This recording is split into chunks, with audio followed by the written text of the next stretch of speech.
post every day. I'm here all the time. Welcome, guys. How you guys doing today?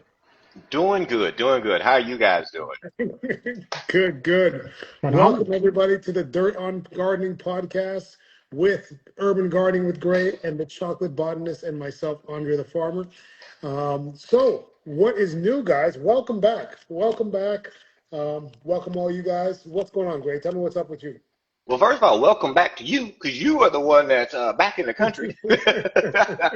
I'm doing good, man. Today, I was working on that honey-do list. You know, that honey-do list is something that I'm always trying to chip away at, but my wife just keeps adding more to it. I just never seem to get it out the way. But I've been rebuilding an engine on a 1989 Saab 900. So soon I'll have it ready to go and ready to sell and get out of my carport. Okay, wonderful. I just muted myself. I think I was echoing there. All right, Derek, what is new with you? What is new with me? Well, I went to the Epidode Gardens yesterday, went to the Black Farmers Market yesterday, and I had a ball and 3/4 hanging out with one of my good friends and seeing the beautiful plants. It was a phenomenal time.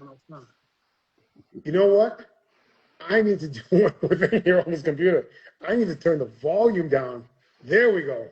There I you go. actually love hearing myself, so I was like, this is perfect to me because hearing myself in surround sound, it's a dream.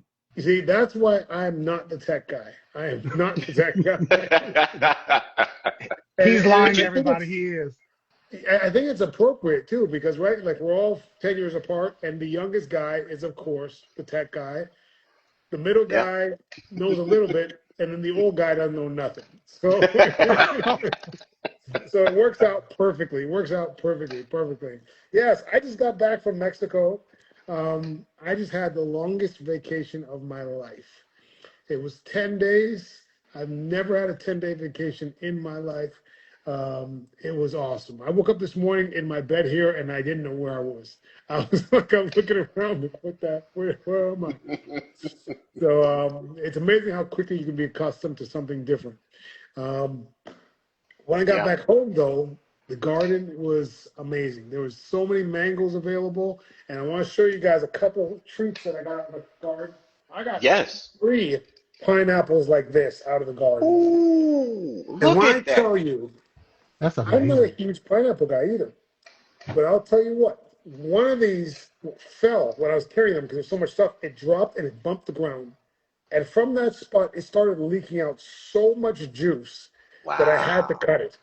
And I cut this thing, and inside this is a translucent orange yellow that you've never seen before. Oh And my it goodness. is, there is no acidity in this at all. You eat the core, Wow. you eat right through the core. It's Oh, ridiculous. Wow. Ridiculous. Wow. You know, interestingly enough, speaking of pineapple, this weekend I had a taste for some shrimp, so I wanted to do. You know, the Louisiana in me kicked in. You know, Texas kind of took a sidestep, and the Louisiana in me kicked in, so I had to do me a little bit of a shrimp boil. So what I did with my shrimp is I went and got a store-bought pineapple because mine aren't ready yet. I got 2 years on those. So I sliced that pineapple up, threw it in that boil, and man, that sweetness from that pineapple really just sets it off. Really sets it Really? I've never off. thought about putting it in the oil when you're frying. No, not in the oil, in the boil. I did a boil. Oh, in the mm. boil. hmm Yeah, That is yeah, interesting. I like it. I like yeah. it. Because typically So I'll do like a lemon, but that pineapple, that hits different. I'll tell you what. Well, speaking of pineapple, my sweet and spicy pepper sauce has pineapple and mango in it. It's amazing. It's delicious. I guarantee you're going to love it. I dare you not to love it. I double dare you not to love it. It's all natural. It's got 8 different fruits and vegetables in it. There's a hot and there's a not so hot. You can get it on Amazon and Andrethefarmer.com. All right. So let me show you the other thing that I got from the garden. Oh, So yeah, please. today I harvested a watermelon. And I think the watermelon was ready when I left, but I wanted to give it a little bit of time just to be sure. This Oh, is that's a delicious. yellow watermelon. It's yellow on the inside. Oh, those are fantastic. It is, okay, I don't really like watermelon. which I know people find blasphemous, but I don't. But this Look at Derek's watermelon, face. Wait. Look at Derek's face. He looks so hurt. I think you offended him. watermelon's fine. It's not in my top 20 as a fruit, but it's fine. All right. So I knew I planted some yellow pineapples, but I planted some red ones too and some different varieties. But I didn't realize that this was a yellow one. I thought this was a red one. So I open it up and I'm thinking, oh my God, it's not ready yet. And I look closer and it's all yellow gold inside. And it tastes like water and sugar. Water and Wow. honey, really. Water and honey. And there's no like watermelon-y flavor. Mm. Like Yeah. and that's the thing I don't like is the watermelon-y flavor. It tastes kind of like honey. Like It's really good. kind of like a honeydew. I think you might have found your watermelon. That's what it was. You just had to find the right watermelon for you. Yeah. Someone said I'm not a watermelon person either, but I know it's nutritious. Mm. Wow. Yeah. It's a great way God of bless hydrating, them. and it's got a lot of vitamin C in it too. So yeah, it's a great way. Mhm. Do we Nice. have some questions here? We Yeah. do. There's Yeah, one let's see. question. Let's go for it. There's one question that people want to know. Is there a good natural fungicide that one of us can recommend or all of us can recommend? And I know you talk about one, Gray, because you know Gray, I don't know if y'all know this or not because he got his hat off, he looks a little different. Nope. He is an ag extension master gardener, man. He knows the real legitimate information on the plants from his great big book of everything. I thought he was going to go grab it. That great big book of everything. Look at that there. He is able to tell you some legitimate fungicides that are natural. What you got for us, Gray? Well, when it comes to fungicides, I actually just covered this not too long ago. A great natural mild fungicide that you can use in your garden, especially if you start to have like your powdery molds or your gray molds and so forth, powdery mildew, is just by simply taking a gallon of distilled water and a teaspoon of baking soda, a little bit of dish soap. And I mean, we're talking about, again, a teaspoon amount, mixing that all together into a solution, putting it in a spray bottle and spray directly on your leaves. And that actually will fight back a lot of those fungicides, a lot of that fungus. It's super simple to make. And if you're interested in checking out the exact instructions on how to do it, go check it out on my Instagram channel or my YouTube for that matter. And you can check out, I walk you through everything. Super simple, super easy. Let me ask you a question. What about vinegar solutions? Vinegar solutions. The only downfall about using a vinegar is that we got to take in consideration that pH of a vinegar. Now, our baking soda solution is going to be on the alkaline side. So by adding that alkalinity to the leaves, you're making the leaves uninhabitable to your molds. But by going on the opposite side of the spectrum and going towards that vinegar, you might actually end up damaging the plant because most of your household vinegars are going to be a pH of about 2.3 to about 3.3 or 3.4. So it's going to be really acidic. So I'd be very, very cautious on using the vinegar as a fungicide. Now, an alternative is you can actually use powdered milk as a substitute if you're trepidatious about maybe using the the baking soda, because didn't we talk about that, Derek? What was it? Wasn't the lactic acid inside of it? What exactly was it? You're a botanist. What do you think? So it was, I was fixing something wrong on the YouTube. So what it is when you are getting rid of, or when you are using the milk, I think it is the lactic acid that is the fungal beneficiary that we can use. And when it comes to getting like vinegars, there are some horticultural acetic acids that are used, but they are used in like worst case scenarios, and they are not just so acidic, but so chock full of something else like a peroxide solution or something else that they're not going to be something you can typically get your hands on as a home gardener, unless you're a very crazy botanist formerly who now is a chocolate botanist and you know people and you know how to make stuff at home. But outside of that, typically baking soda or the milk would be the best ways outside of just a store-bought or fungicide. Now, someone also mentioned diluted hydrogen peroxide. I'm not sure exactly how effective that would be because Yeah, what not we know dilute. about, yeah, because what we know about hydrogen peroxide is when it's exposed to sunlight, it actually starts to break down. So by diluting it, it will probably make it almost inert.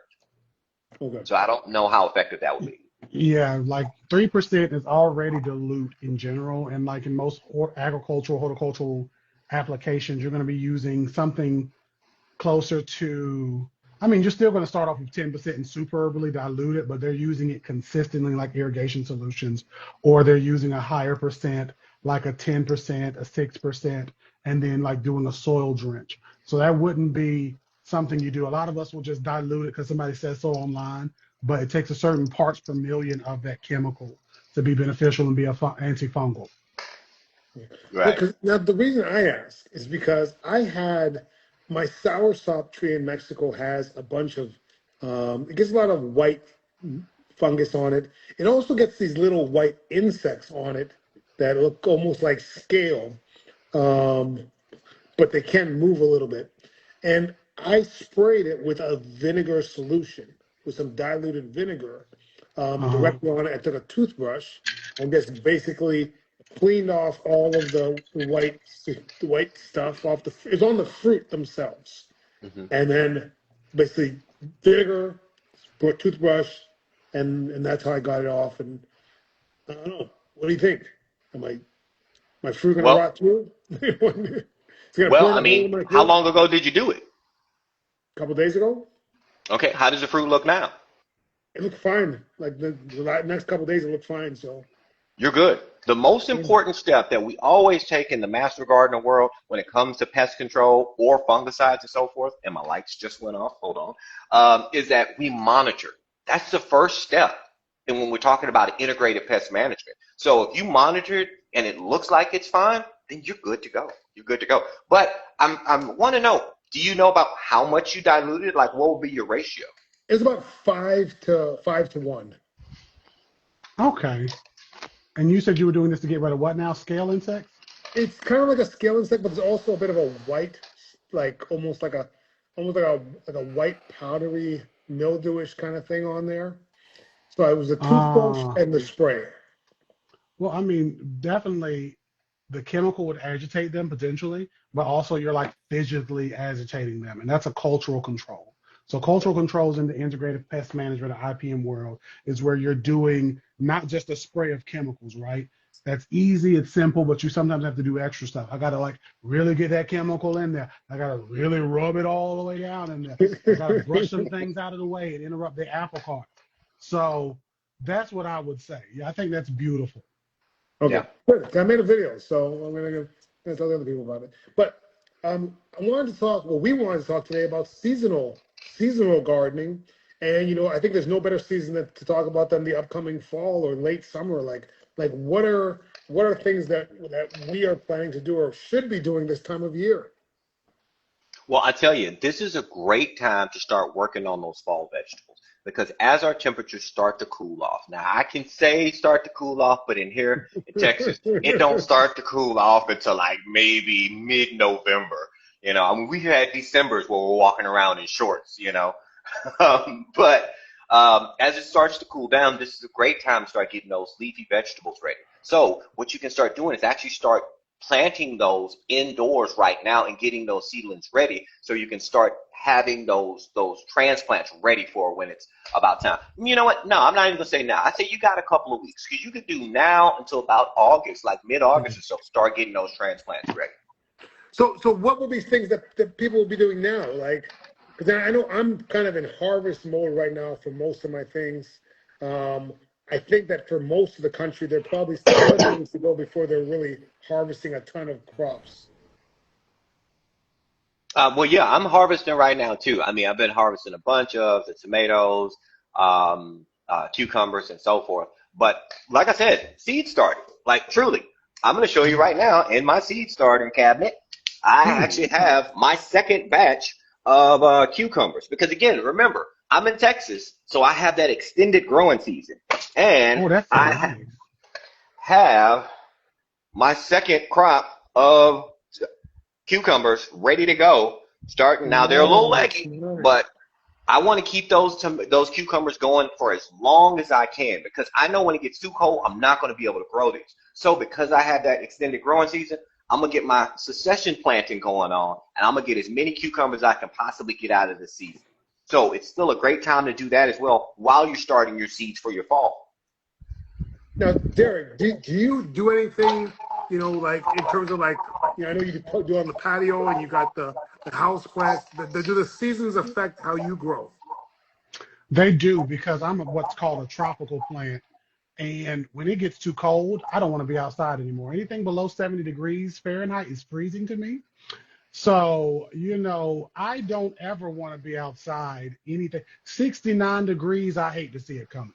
So, with that being said, I do plan on doing some leafy greens and collards, things that I could just kind of hopefully throw on the patio. It won't be as hot as it typically is during the day, but it will, and not as like rainy, but it'll be just temperate enough where I can water once a week and just, bundle up in like 3 sweaters. But outside of that, for me, and I say 3 sweaters, but I really don't like the cold. Like I'm serious about this. My herbs will be wrapping up, so my berries and cream mint I've annoyed you all with every week will be kind of doling down for the winter. All of my other bee balms and other herbs will be doling down for the winter. My flowers will be just kind of going out, and I have leafy greens that I pretty much keep throughout the year because most people get rid of them. I don't. I just keep them throughout the year unless I'm like I want to plant something else here. So it'll just be more leafy greens. That'll be just something simple. Okay. Well, All right. what about you, Andre? What about garlic? Anybody doing garlic? I wish.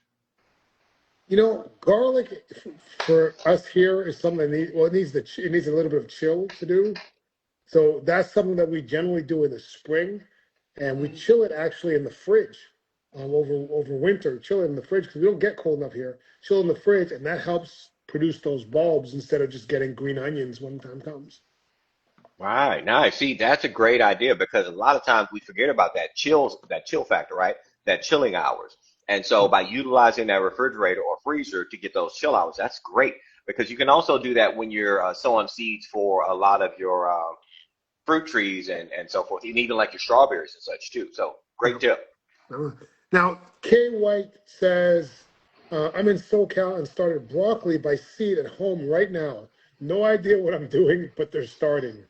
So what would you say? I think that's a pretty good time in Southern California, maybe to start that because they're not going to get crazy, crazy hot there. Yeah. Yeah. And I mean, Honestly, go ahead. you go ahead. I think yours is more important. Well, no, I was just gonna say because yeah, I've lived in Southern California for like only like a year and a half or so, and yeah, it's only like hot like 1 week in the entire year, and everything else is just like it's like the Raphael Sadiq song, it never rains in Southern California. Like, it's just the best temperature all year round. So yeah, I think that's a great idea to go ahead and get that broccoli going. That That's what I look, was leading into. I was did gonna I be like, show I my bet it age never there rains. about that song? You did, because I was about to say, is it true it never rains in Southern California? Then you took my zeal, but I love to see it. I think that would be a good way. And for those of you who are growing, keep in mind we're in North Carolina, Texas, and Florida. Okay, except for Andre who has like 10 houses. The rest of us who are growing in different places, we have to remember there's cooperative extension in all of your counties in these United States, and you can be able to get phenomenal information. Okay, for every mansion that Andre has, he has cooperative extension information in one room. One wing of the house is cooperative extension, right? So the rest of us just got to go online. So you know what? On a totally unrelated topic, I I'm feeling nauseous right now. Like legit, I have pulled the trash can in front of me here because I feel like I don't know what just happened to me. Um, I am feeling nauseous, but we're gonna pull through. Go. We play injured on this show, so We we're gonna do do, and good. if you need to like dip out and then come back, Yeah. Trust we me, here for Yeah. you. if you see me go off frame, you know what's going down right here. We Okay? do. Right, We brother. know what's up. We here Hey, for you. because look, because while we answering these questions, and your health is more important to us, brother. So take care of you. Exactly. Listen, health. Yeah, I don't really get sick like that. I'm good. I'm We good. I can don't. handle it. But anyways, What fall plants and veggies do we not want to start by seed? Ooh, that's a good question. Not start by seed. Huh. I would say anything you've never eaten before. I would just say go and buy it at a store. And this is more of a like if you've never tasted like radicchio cabbage before and you can grow that in the fall in your world, then I would say go to the grocery store and like actually buy one and then eat it. And be like, okay, do I like it? And then if you do, then like go get it and actually observe it. Or a plant you've never grown before in general. Actually get one that's pre-grown. And I know we like to do everything from seed for whatever reason, good, bad, or indifferent. But you can learn, okay, this is how it works in my yard. These are the pests. This is what I need to amend, what I need to treat it with or prevent pests or whatever. And then the next year, start seed and get some things that you've never seen before. That would be my suggestion. That's really good. I like that. I'm going to add two because one, speaking of what Derek was talking about when he was talking about the taste, red lettuce. Red lettuce, stay away from it. I am anti-red lettuce, no red lettuce, because red lettuce tastes like cardboard. Granted, that is my opinion. That is not my recommended advice as a master gardener. This is my opinion as a human being. One fall, I got so excited because I got all these beautiful red lettuce seeds, and I was like, oh, I can't wait to grow them. They were so plentiful. I was like, yeah, it's so nutritious. It's fantastic. But then I thought about it. When you see your red lettuce, your red velvet lettuce, it's usually mixed in a salad with other good tasting salad, lettuces, like your freckles lettuce or your iceberg or your spinach. Eating red lettuce is like eating cardboard. It has no flavor whatsoever.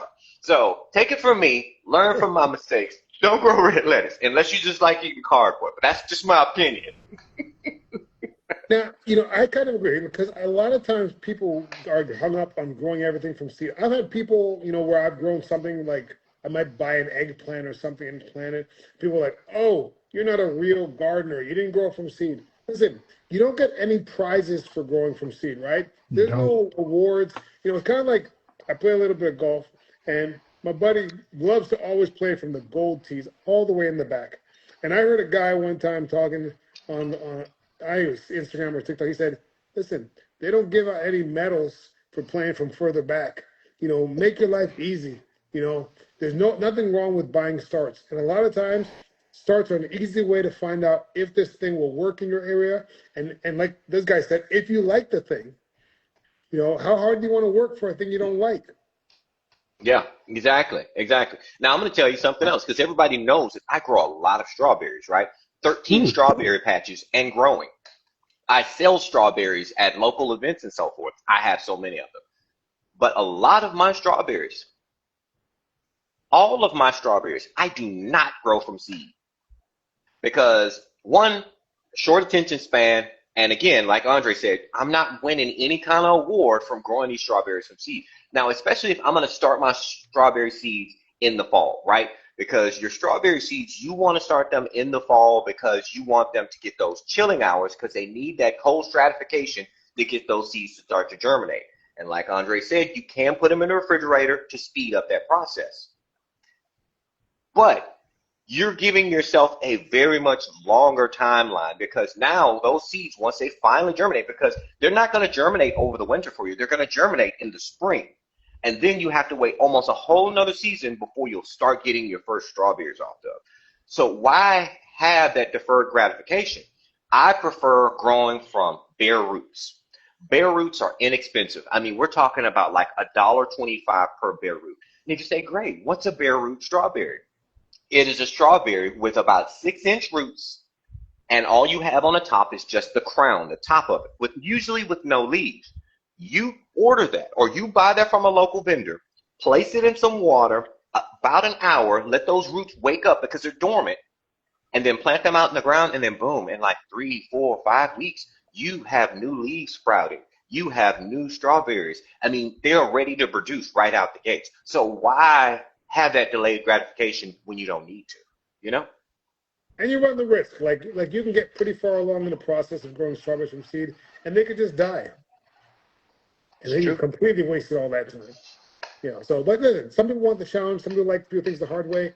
And sometimes there are times where it is fun to do the challenge and do something the long way. But if you just want to get strawberries, bare roots, bare Hey, roots. Mobius on YouTube says I get the bragging rights from growing from seed, but I did buy two pepper plants that would sprout for me. Hey, ain't nothing wrong with the bragging rights because look, I do that flex a little bit too. Like, hey, you see this beautiful plant back here? I grew this from seed. Yeah, it is a little bit of a flex. It is. And non-plant people don't know it's a flex, though. Right? They don't. They think everything grew from a seed. They do, but it's like there's different things that we have to teach the people and tell the people. So, jumping on another topic, which I'm never one to do that because I love a tangent. We have a question from Sonia's Bug Spray, one of our phenomenal sponsors. So my tomatoes just started fruiting. Is there anything I should add to them now, fertilizer, or anything else? And Sonia, I want you to know, number one, all of you who are watching here, Facebook, or not Facebook, Instagram and YouTube, right? Those of you who are watching, Sonia's Bug Spray is just like lotion. You put it on. And Andre, you see him? You see Gray? They have both worn this, and they have never been attacked by a grizzly or a gorilla or a lion. It protects them from danger seen and unseen. Hallelujah. And the bugs just don't even bother them. Get you your Sonias today. Sonia, if you are still here and you're growing those tomatoes, what you do is you get you some calcium, a calcium-laden fertilizer, right? I know a lot of you will be ready to type in the comments eggshells. And I'm not going to walk on eggshells around you when I say the yoke is on you. If you think you're going to put those eggshells in the ground, okay, you're going to get that calcium this year because it takes at minimum a year, at maximum 10 years to do it, to get calcium from your eggshells unless you make the liquid immediate stuff. So a calcium fertilizer is what I would say. What would the rest of y'all add? What do you think? I saw a video of someone using milk in the garden for their tomatoes, pouring milk down the root. All that would do I is create harmful bacteria, in my opinion. Yeah, it's if you got money to waste on milk, as expensive as it is per gallon, go for it. I have used expired milk outside just for like benefiting the microbes in the soil, but That's not what it to was. add It was calcium. expired milk. They said if your milk's expired, feed it to your tomatoes. You if your milk is expired, party people, I would still use it outdoors. But if you're like in a patio like I am, water it down because it smells like rotten milk, and then the neighbors would probably complain. I pay mine off with mint and herbs, but you can't do that like I do, right? But it's not going to feed your plants calcium because that calcium needs to be digested by something else, and that would take still a time period to happen while calcium is still being lost every digestive step on the way. This is why I just tell people like go to the store if you can't afford it, get you a calcium fertilizer. Yeah, like CalMag or something like that. Or can Derek, can we take eggshells and place them into vinegar to make that CalMag? Yes, we can. I had a drink around me. I don't know what happened to it. Yes, we can. Something took my drink. I don't know what it is, and I'm alone in this house. We're gonna figure it out. But yes, you can. You can take your eggshells, grind them up in like your magic bullet or your blenders. Okay, you take like 1 part vinegar, 1 part eggshell, 1 part vinegar. I think they say rice wine vinegar or white vinegar to 10 parts water. But any of you who want like the real recipe, I have an article from the Cooperative Extension in Hawaii I can send you. Just DM me. Now, We have a, I saw a question in the comments. Andre, sorry, do you mind if I take this no, one? go ahead. All right. So the question was, and hey, Yanni, Yanni's here from the beginning. We had a question that asks about selling at a farmer's market. Now, Andre, I know you go to a lot of events. I've sold some time at farmer's market. And the question was, what's worse, undercharging or overcharging? Mm. What are your thoughts? I think obviously undercharging is worse for you, True. Yeah. and overcharging is probably worse for the consumer. But I don't know if there's such a thing really as overcharging because a person will pay what they see the value is in the thing, right? So if you set a price, your overcharging should just mean that you sell less of that item. Um, but the consumers that did buy it, they felt that was a fair price to them. Yeah. If you're undercharging, you will sell out, and you will not have gotten the true value of your goods. Yeah. That I couldn't have said it any better, man. That's awesome. Yeah. Because I mean, that used to be a challenge of mine because whatever I have sold in the past, because I don't know if you guys know this, my actual other business is I'm a mobile mechanic. So I go to customers' locations and I work on their vehicles. And I do charge them for my services. And when I first started that business, it was really hard for me to justify what my price is. And my wife had to explain to me, you work hard. You have been doing this for 20 years. They are not paying for a parts replacer. They are paying for your knowledge, 20 years of spinning wrenches and your know-how. So you justify your price, and I couldn't be mad at her. So that's the same way I would feel about my produce and so forth. Whatever value I place in it, I feel like it's a justified price because you're not just getting some random tomatoes of some random Joe. They're urban garden with great tomatoes. It's hard. It's hard. Like I have the same problem.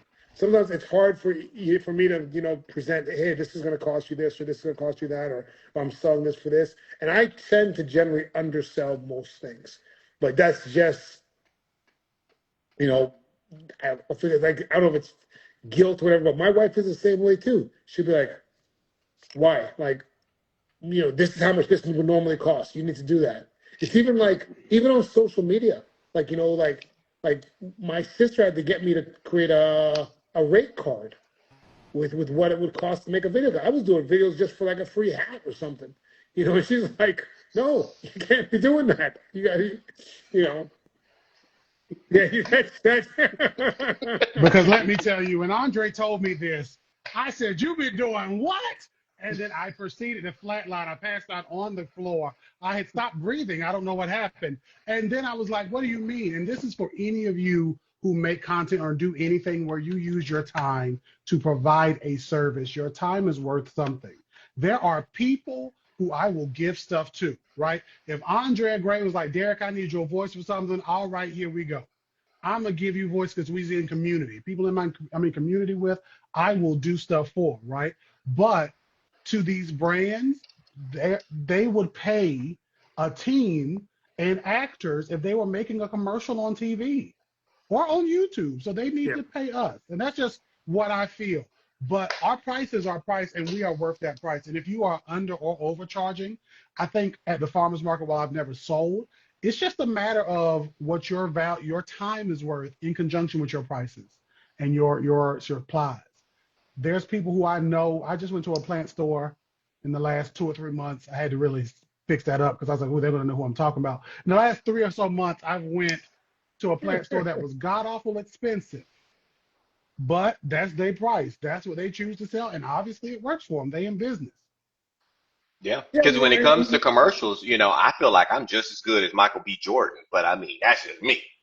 I mean, God knows I am. I take this shirt off right now. It's D'Angelo. How does it feel?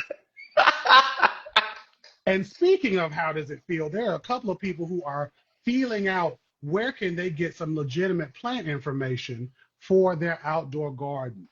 Now, I will always say, because there's people who are like want to know in the questions like, can I plant this? When to apply this fungicide? How do I deal with these pests? We're going to answer a lot of questions, but if your question doesn't get answered today, you can go to Cooperative Extension, whatever county you're in, you go to Auntie Google and you type in my county. For example, for me, Durham County Cooperative Extension. I know where the office is. I got people there. I'll go there, see the people. Hey, how y'all be? I can ask them questions. I can speak to master gardeners and extension agents, or I can just Google and look it up.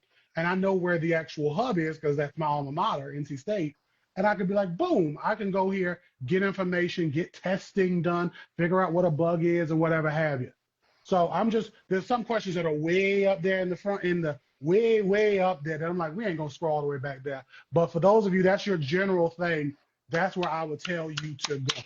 Yeah, people need to take advantage of it. I did a tour of the whole facility here, I guess in Orange County or whatever, and it's a very useful resource with a bunch of people that want to help, but people don't know about it. And I told them that the name is the worsted name because county extension office means nothing to nobody, but it's just a place where people can help you with plants.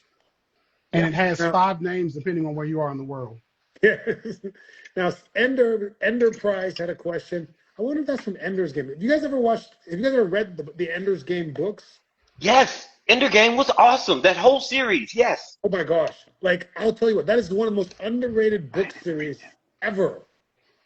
And I wish they would have continued on with that movie. I I mean, they did that one know. movie. Like, what happened? Because the You had first a one is gym. the worst. The first one's the worst one. It gets so Yeah, much better. exactly. See, we geeking out here for a moment because we're sci-fi guys here. So, yes, yes, yes. Yeah, it's. I'm like, if you ever read the Ender's Game series of books, and I stopped at about book 5 or so, so I haven't even finished the whole thing. But the ones I read were amazing. They're just masterpieces. Oh yeah, totally. Wow, wow, wow, wow, wow. But But all what right, was Ender's question question? from Ender. Ender had a question. Is there a best depth of soil for a movable herb garden to keep a comprehensive herb garden? So depth of soil, if you are keeping herbs, or if you're putting a raised bed in, depending on how high it is, I always tell people try to dig a foot around randomly. Oh, that's dangerous what you're doing there, Andre. Do a foot around in the garden just randomly. You don't have to dig a whole foot out. Like if you can, like if you're in a place where it's sandy loam, like dig it out. But here in Durham, there's rocks and clay. In the Piedmont in general, there's rocks and clay. And the soil is just god awful hard to dig through unless you experience tons of flooding that destroys, historic neighborhoods and restaurants, then it's probably easier. So that's what I would tell the people to do. Just, put down whatever you're going to put down. Your plants will make do, but definitely dig under as you can. Yeah, Yeah. I feel like herb gardens, like especially if it's in a bed or something like that, they don't need much more than like 6 inches or so. I would. It depends because like if we're talking about like our basils can really have some good root structures down in there. So I would recommend about 8 to 10 inches worth of depth. That way you can, like I said, if you have something like your basils who have a very complex root system, your thyme's not so much. What else are we looking at here?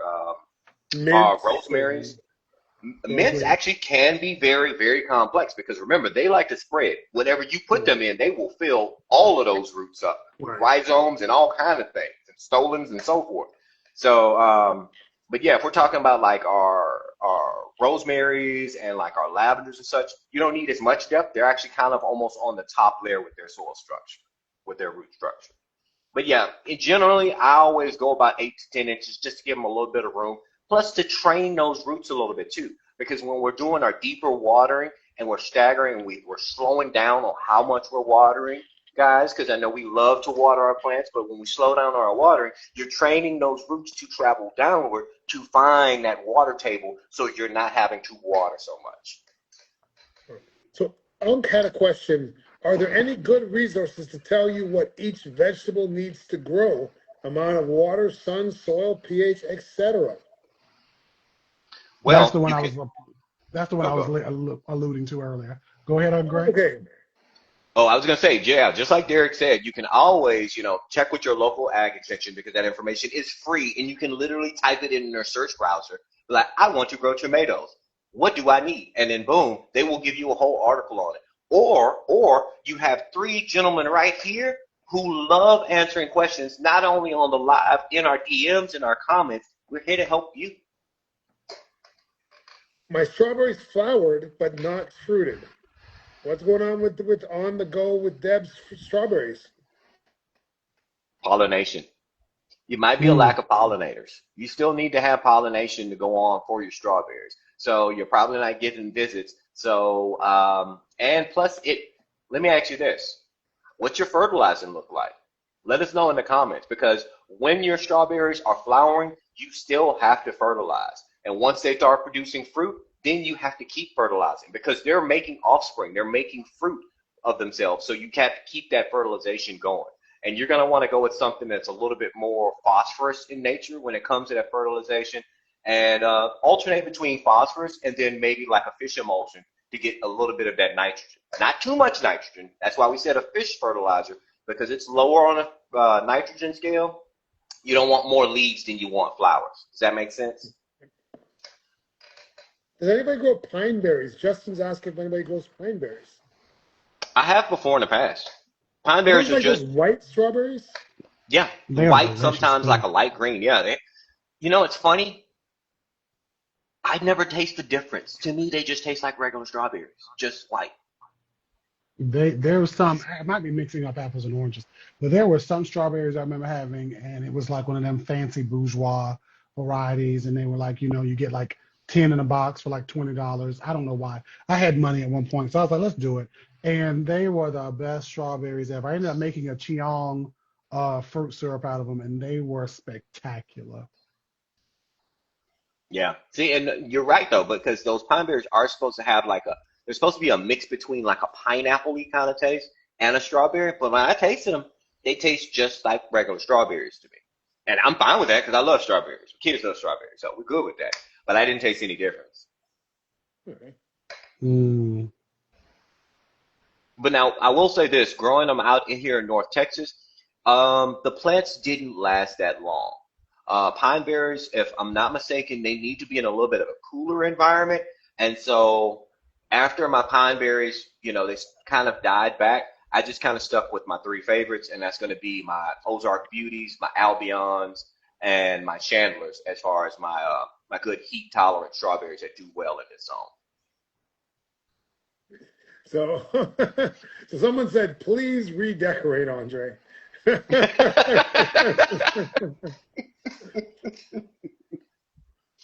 Derek and I gonna send you some plants over. We're gonna send them some plants over there, guys. We're gonna put some plants behind I them. So actually you have got zero house plants here, actually.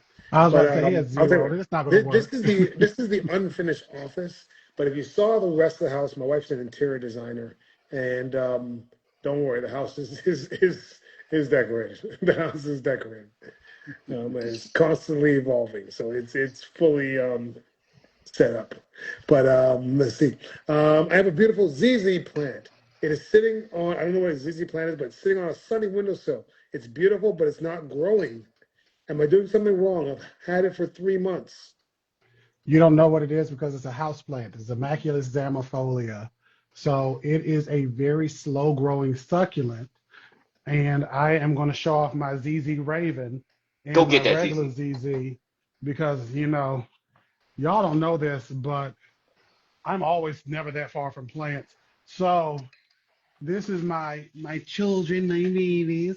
Hey, so this is my ZZ Raven, okay? And she loves Rough Riders and DMX. And this is my regular ZZ, and she likes Taylor Swift. And both of them get along because they listen to Miley Cyrus back when she was doing the rap. So these plants are succulents, and these succulent plants are very slow growing.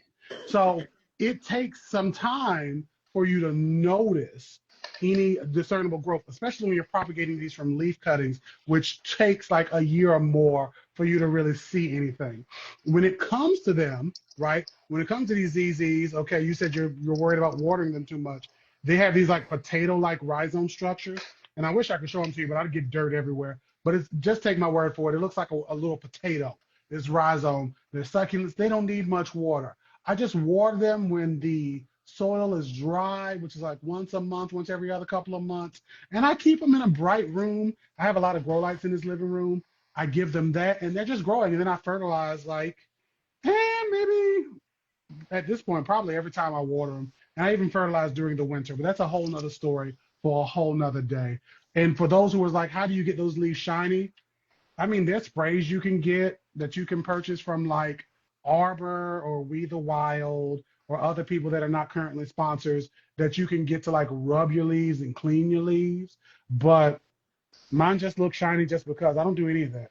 They don't, they just look good. They look good. They look good. Thank you. They do, they do, they do, and I love the ZZs too, because they really are just a low maintenance plant, and I have one in my bedroom right now, and I don't get a lot of light in that room because of the way the windows are positioned, but they are doing just fine. They're living their best life. Okay. So Absa says, Andre, my sweet potatoes, I'm nervous to pull them up. How much harvest window do I have on them? I Did think they you got say a where they pretty are? big window with sweet potatoes. What do you think, Ray? Yeah. I mean, because if your sweet potatoes have been started like back, well, depending on your zone, but usually give or take us like around May is when we typically start them. You should be maybe looking to start seeing those leaves start to die back about mid-August to late August or so. You got a nice window. You got time. Yeah. And then even if you leave them a little bit long, like the only mistake I think would be picking them early, when everything's still growing. But once those leaves die back, I think you got a little bit of time before you can pick them. Mm-hmm. Yeah. Definitely. Great question too. All right. Thank you very much. While you're doing those Question. questions, can Go I ahead. do another? Were you about to do another question, Andre? My bad. No, go ahead. Beautiful. We had a question on our YouTube. There was a person, Mobius981, who basically they wanted to show one of their insecticides, their pesticides they make to keep their plants good. I have it on the YouTube because we are dual streaming on all of our YouTubes and all of our Instagrams because we're famous and we're fancy. Okay. Andre picked this up. He called me on the phone and he said, I've been watching The Matrix, Derek, and I want us to be the one. And that's what we're doing. So they are using Dr. Bronner's peppermint soap, right? The one that, well, I've already went off on one tangent. They're using some neem oil and they're using water and a handheld sprayer. And they're asking about what my considerations for that. So their recipe, guys, is again a tablespoon, half a full tablespoon or teaspoon rather of Dr. Bronner's peppermint soap. Ooh, reading is hard. 1 teaspoon of neem oil to 2 to 3 cups of water in a handheld sprayer. They're using that on their outdoor ornamentals and edibles. What do y'all think about that? So essentially, they're using it like as a foliar spray, and I believe this goes back to what we were talking about before about using it as a fungicidal. I have no qualms with it. What are your thoughts? Because I've never used it in that matter, but I think it sounds good to me. It looks like all good stuff. Like all the things there seem sound, and they seem like they would repel bugs. And I actually have used Dr. Bronner's and some neem oil. I had a bunch of it at one point. And that peppermint stuff, my God, today was amazing. I think I used the unscented though. And the soap acts pretty much as like a emulsifier for the oil and the water, and it helps it to stick a little bit or adhere better to the leaves. So that's why I used it in place of like traditional, just plain Dawn dish soap. So it's not anything negative. And the peppermint smell, if you do get one of those that have the scents to them and you're using a little bit, that can hopefully keep your pest away. So that was a phenomenal question. He gets my seal of approval. All right. That's a winner. Winner. Chicken dinner.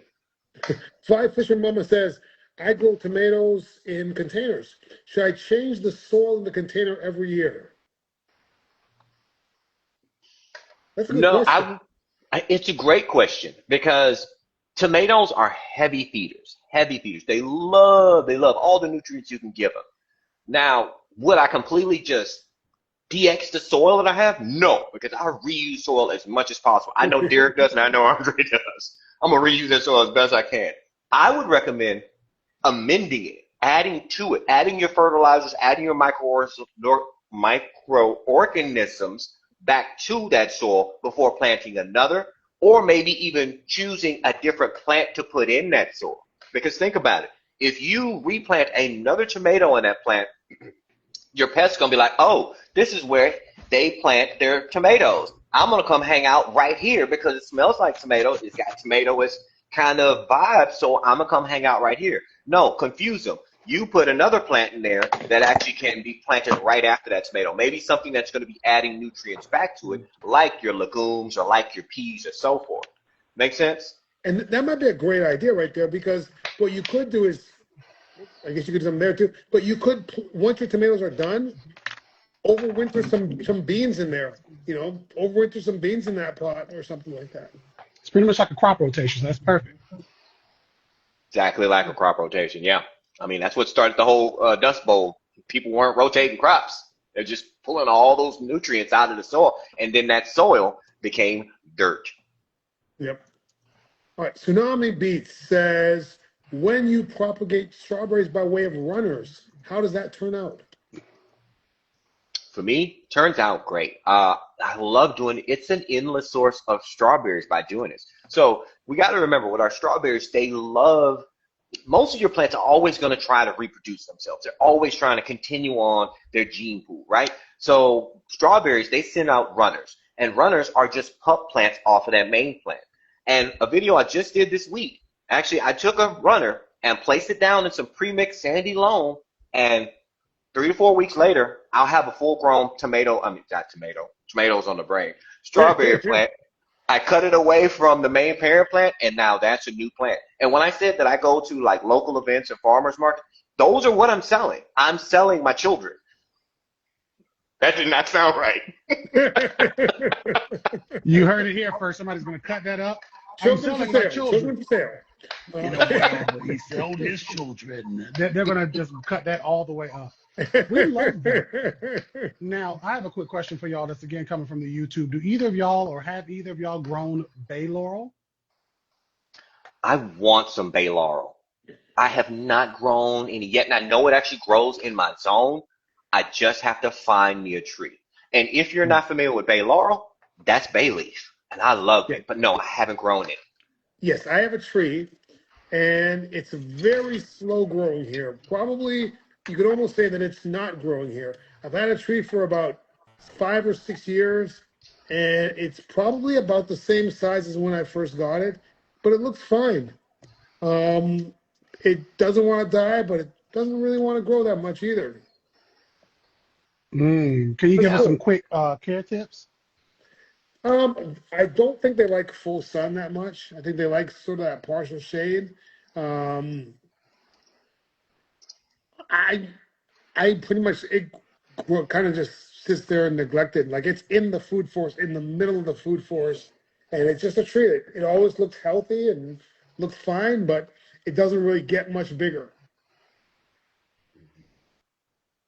All right, so now, with that being said, while Andre was talking about his bay laurel, you know, I'm sitting here at my computer, so I decided to hop on to Texas AgriLife, my local ag extension, because since bay laurels can grow here, I just went in there and said, hey, bay laurel, and I'm pulling up all this free information on how to grow bay laurels out here in Texas. So again, like we said before, use that resource. It is there for you. It's not Wikipedia. This is real scientific information that your local universities have researched for you.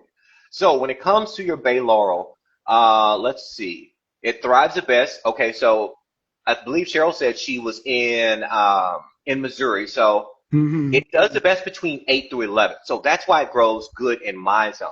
Now, I'm not sure about the zones out there in Missouri. It might be a little bit cold for it, so that might be part of the trouble.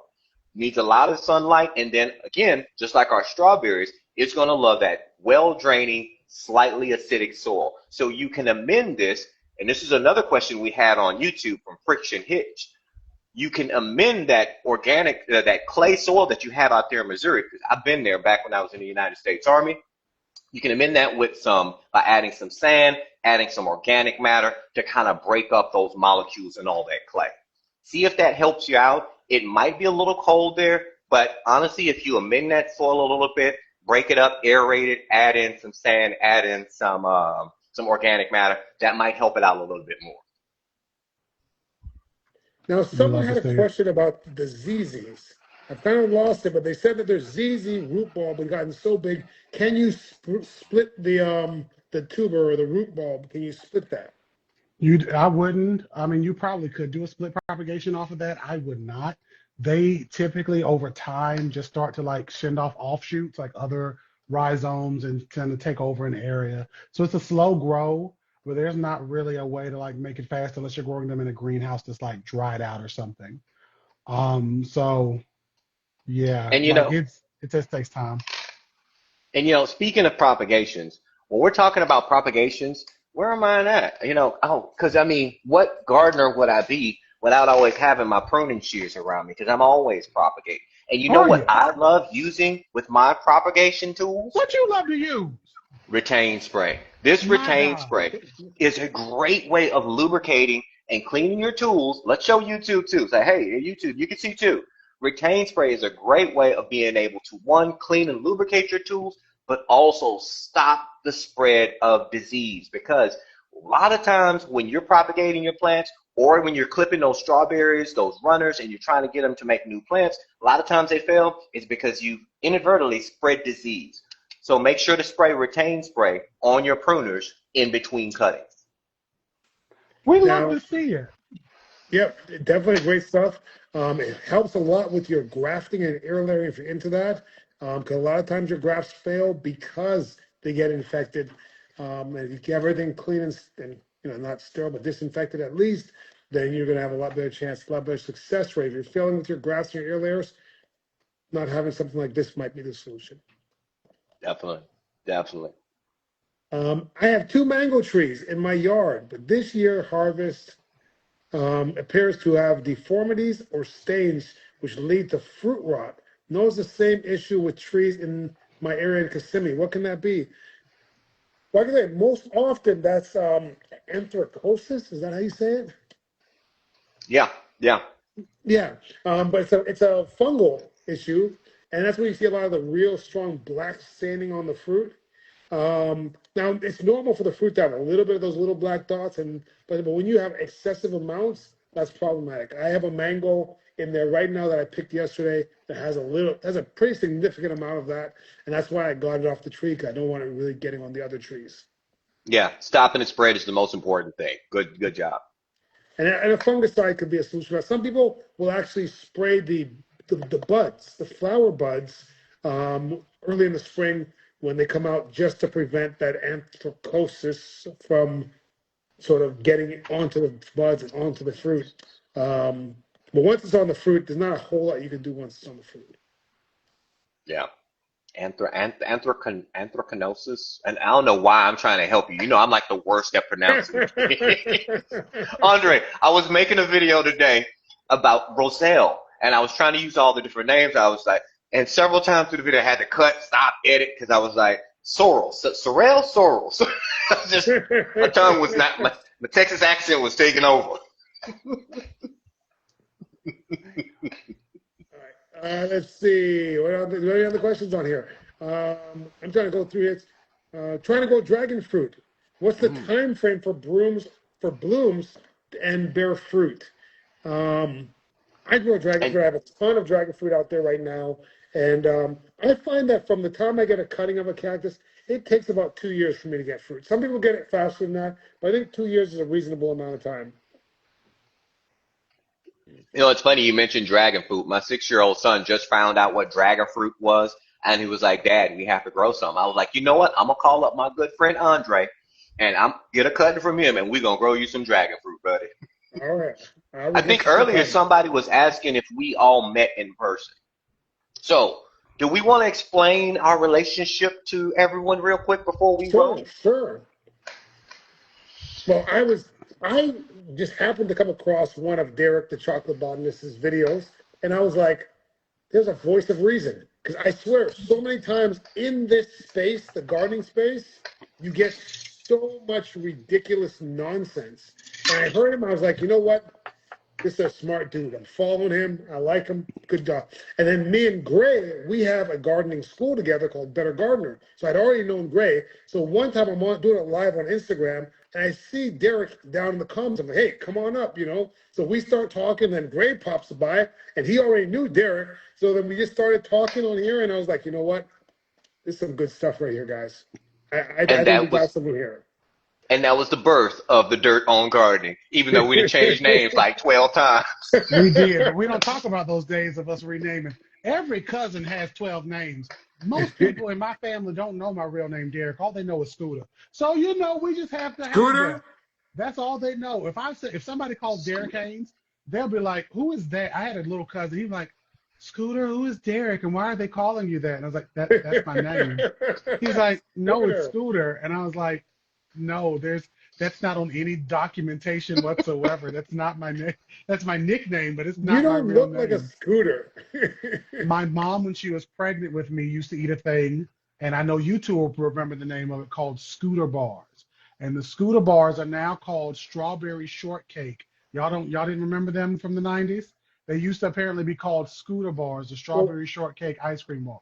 I'm Canadian, so we probably didn't have scooters. Well, you And know, I like like how when he trying to age us real on the slick, I I like, know mean, you guys you did know old this. guys. because it was what they used to call them. And I mean, we know Andre wouldn't know because he doesn't eat watermelon, but the rest of y'all would know. And I would be like, let's go for it. But that's how, and I love strawberries to this day because she ate a lot of strawberries when she was pregnant with me. It's amazing we were talking about strawberries because I love strawberries. Anyways, guys, that is our time for today. Thank you guys for watching. If you're watching on YouTube, subscribe, follow. If you're watching from Instagram, subscribe, follow to all of these guys here.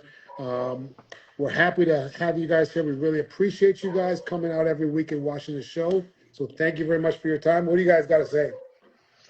Hey, make sure you keep those questions coming. Honestly, it is my lifeblood. I love helping. I love those questions because believe it or not, it helps me grow as a gardener as well because I'm constantly flexing this muscle here. So keep those questions coming. I love them. I adore them. And those of you on YouTube, when it comes to what y'all are doing, or those of you who are on Instagram, when we repost this video, come back and tell us what you want to see us from next week. Those of us on YouTube, if you're seeing this right now on YouTube, go and comment and tell us what you want to see from us next week, and we can know what to talk about. Andre, what you got for us? I think that's it, guys. We got to go. Yes, I am a dual citizen. Thank you guys very much for watching, and we'll see you guys next Monday night. Same place, same time.